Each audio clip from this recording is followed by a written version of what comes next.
Good afternoon, ladies and gentlemen. Thank you all very much for joining me today. My name is Dinda, and I'm responsible for being the speaker in this mental health workshop. So in today's presentation, I'm hoping to give you an overview about stress in psychological perspective. If anyone have any question you'd like to ask, please leave them until the end, when I'll do my best to answer them. My talk is divided into 3 parts. First, I'll start by explaining the general information about stress in psychological perspective. Then I'll move on to its dimensions. And then the last, I'll talk about the impact of stress, both mentally and physically. Let's start with some general information about stress, to give us a basic understanding before we diving deeper. Because we often heard the term stress in everyday life, but most of us don't really know what stress is and how it works.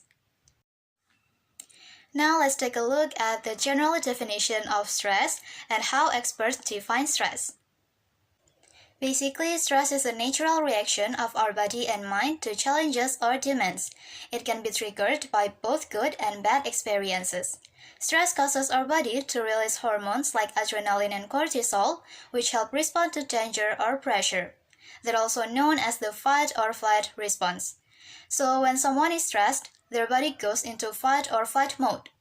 Hans Selye, that also known as the father of stress research, defines stress as the non-specific response of our body to any demand for change, while Lazarus and Folkman say that stress is seen as a relationship between the person and the environment that is appraised as taxing or exceeding one's resources. Next, the evolution or dynamic of stress as a concept. The concept of stress was first introduced by Hans Selye in 1936, when rats were exposed to different kinds of stress, like pain or fear, that all of their bodies reacted in the same way. From that, Hans Selye developed a theory called the General Adaptation Syndrome, or GAS, which explains how the body responds to stress in 3 stages. The first one is alarm, that is when the body reacts quickly, like with a fast heartbeat or tense muscles. And the second one is resistancy, when the body tries to cope and stay balanced, even though it's still under stress.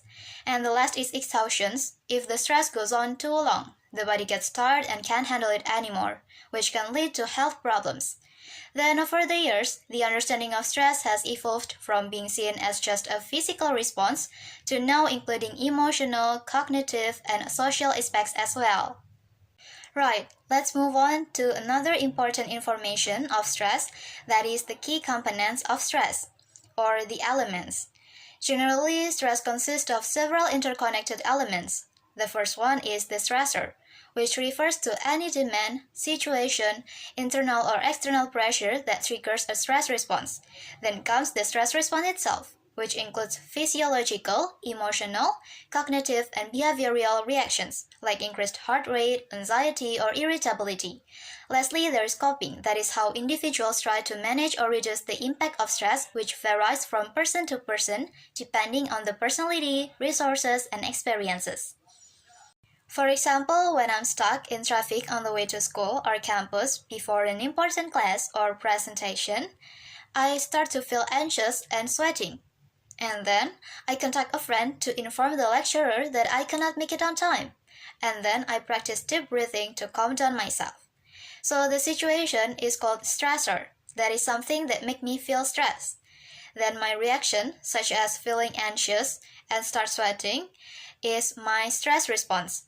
And then the way I do contact my friend to tell the lecturer, and I start practicing deep breathing, is the coping that I do to reduce my stress. So that concludes the general information about stress. To begin with the dimensions of stress, we have to know that stress is not a one-size-fits-all experience. It comes in different dimensions depending on how it appears, how long it lasts, and how individuals perceive and respond to it. Now let's take a look at the 2 major ways to classify stress to know that stress is very diverse. By its effect, the first one is eustress. This is the positive form of stress that helps us stay motivated and productive. And the second one is distress, that is the negative form of stress that can make us feel very anxious, overwhelmed, or even exhausted. And then by duration, there is acute stress, that is short-term stress that happens suddenly and usually goes away very quickly. And then episodic acute stress, that is when someone experiences acute stress but very frequently, often caused by a busy or chaotic lifestyle. And then the last is chronic stress, that is long-lasting stress that doesn't go away and can have serious effects on health. Turning to another dimensions of stress, stressors can come from many different areas in our life. The effects can be very different too, depending on the situation and anything else that I've already said before. Some of the most common is from environment, like loud noises, air pollution, bad weather, and natural disasters. From social, such as arguments or conflict, social pressure, feeling isolated, and relationship problems. From internal or psychological, including overthinking, self-criticism, maladaptive perfectionism, or negative self-talk. Then academic or work-related, like assignment deadlines, exams week, job insecurity, even lack of control at work. I'd now like to consider individual differences in how people experience stress. Not everyone reacts to stress the same way.